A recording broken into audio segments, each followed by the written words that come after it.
ನಮಸ್ಕಾರ ಪ್ರಿಯ ಸ್ನೇಹಿತರೆ, ಇಂದು ಶನಿ ತ್ರಯೋದಶಿ, ಹಾಗೆ ಅಧಿಕ ಮಾಸದ ಕಡೆಯ ಶನಿವಾರ.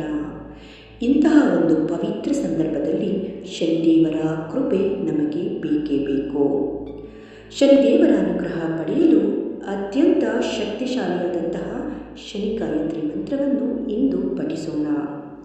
ಜೀವನದಲ್ಲಿ ಶನಿ ದೋಷ, ಸಾಡೆ ಅಡೆತಡೆಗಳು, ಸಾಲದ ಸಮಸ್ಯೆಗಳು ಹಾಗೂ ಮಾನಸಿಕ ಒತ್ತಡಗಳಿಂದ ಬಳಲುತ್ತಿರುವವರು ಈ ಮಂತ್ರವನ್ನು ಭಕ್ತಿಯಿಂದ ಕೇಳಿ ಜೊತೆಯಲ್ಲಿ ಪಠಿಸಿ. ಈ ಮಂತ್ರವನ್ನು ಭಕ್ತಿಯಿಂದ ಕೇಳಿ ಪಠಿಸುವುದರಿಂದ ಶನಿ ದೋಷ ನಿವಾರಣೆ, ಸಾಡೆ ಅಷ್ಟಮ ಶನಿ ಹಾಗೂ ಜೀವನದ ವಿವಿಧ ಅಡೆತಡೆಗಳಿಂದ ಪರಿಹಾರ ದೊರೆಯುತ್ತದೆ. ಮನಸ್ಸಿಗೆ ನೆಮ್ಮದಿ ಸಿಗುತ್ತದೆ. ಹಾಗಿದ್ದರೆ ಆ ಮಂತ್ರ ಯಾವುದು? ಇದರ ಅರ್ಥವನ್ನು ತಿಳಿದುಕೊಂಡು ನಂತರ ಪಠಿಸೋಣ. ಓಂ ಕೃಷ್ಣಾಂಗಾಯ ವಿದ್ಮಹೇ ಸೂರ್ಯಪುತ್ರಾಯ ಧೀಮಹಿ ತನ್ನೋ ಸೌರ್ಯೇ ಪ್ರಚೋದಯಾತ್.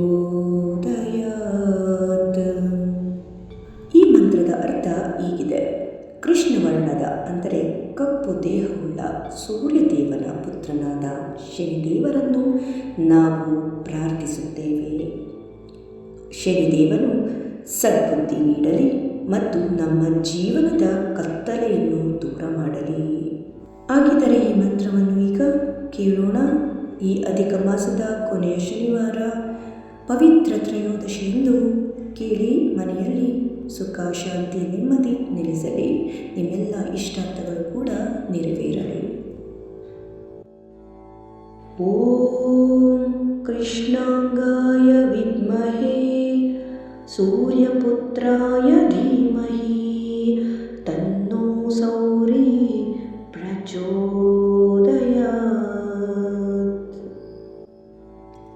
ಓಂ ಕೃಷ್ಣಾಂಗಾಯ ವಿದ್ಮಹೇ ಸೂರ್ಯಪುತ್ರಾಯ ಧೀಮಹಿ ತನ್ನೋ ಸೌರ್ಯೇ ಪ್ರಚೋದಯಾತ್.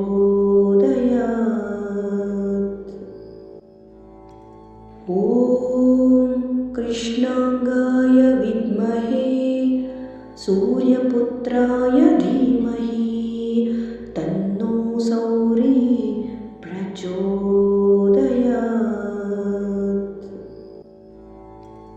ಓಂ ಕೃಷ್ಣಾಂಗಾಯ ವಿದ್ಮಹೇ ಸೂರ್ಯಪುತ್ರಾಯ ಧೀಮಹಿ ತನ್ನೋ ಸೌರ್ಯೇ ಪ್ರಚೋದಯಾತ್. ಓಂ ಕೃಷ್ಣಾಂಗಾಯ ವಿದ್ಮಹೇ ಸೂರ್ಯಪುತ್ರಾಯ ಧೀಮಹಿ ತನ್ನೋ ಸೌರ್ಯೇ ಪ್ರಚೋದಯಾತ್. ಓಂ ಕೃಷ್ಣಾಂಗಾಯ ವಿದ್ಮಹೇ ಸೂರ್ಯಪುತ್ರಾಯ ಧೀಮಹಿ ತನ್ನೋ ಸೌರ್ಯೇ ಪ್ರಚೋದಯಾತ್.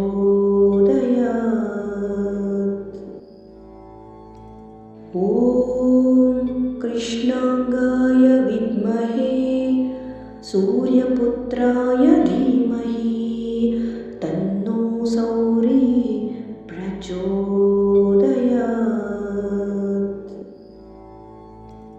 ಓಂ ಕೃಷ್ಣಾಂಗಾಯ ವಿದ್ಮಹೇ ಸೂರ್ಯಪುತ್ರಾಯ ಧೀಮಹಿ ತನ್ನೋ ಸೌರ್ಯೇ ಪ್ರಚೋದಯಾತ್.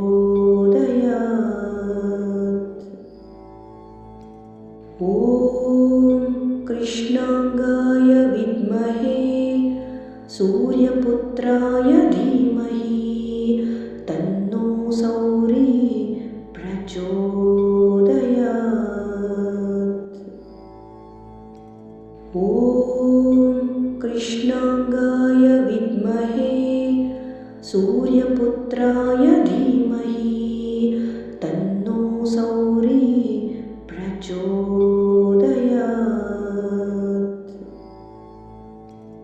ಓಂ ಕೃಷ್ಣಾಂಗಾಯ ವಿದ್ಮಹೇ ಸೂರ್ಯಪುತ್ರಾಯ ಧೀಮಹಿ ತನ್ನೋ ಸೌರ್ಯೇ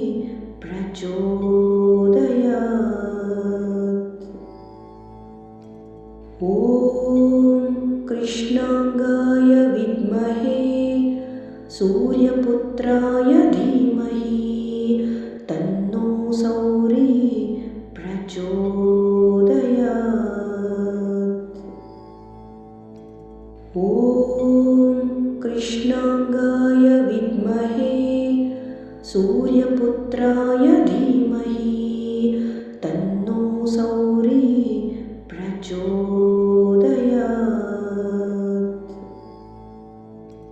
ॐ कृष्णाङ्गाय विद्महे सूर्यपुत्राय धीमहि तन्नो सौरी प्रचोदयात्। ॐ कृष्णाङ्गाय विद्महे सूर्यपुत्राय धीमहि तन्नो सौरी प्रचोदयात्।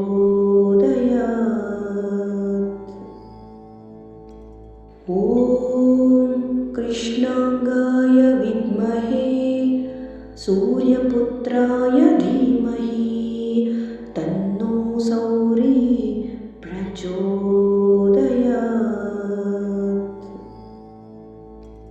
ॐ कृष्णाङ्गाय विद्महे सूर्यपुत्राय धीमहि तन्नो सौरी प्रचोदयात्।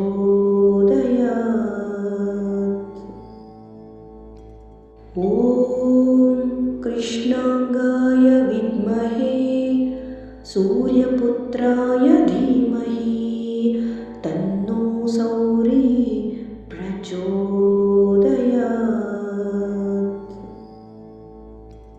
ॐ कृष्णाङ्गाय विद्महे सूर्यपुत्राय धीमहि तन्नो सौरी प्रचोदयात्।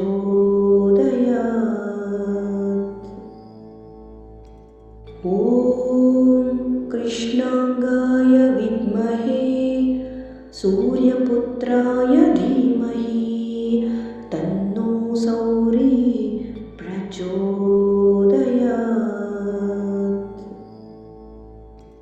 ॐ कृष्णाङ्गाय विद्महे सूर्यपुत्राय धीमहि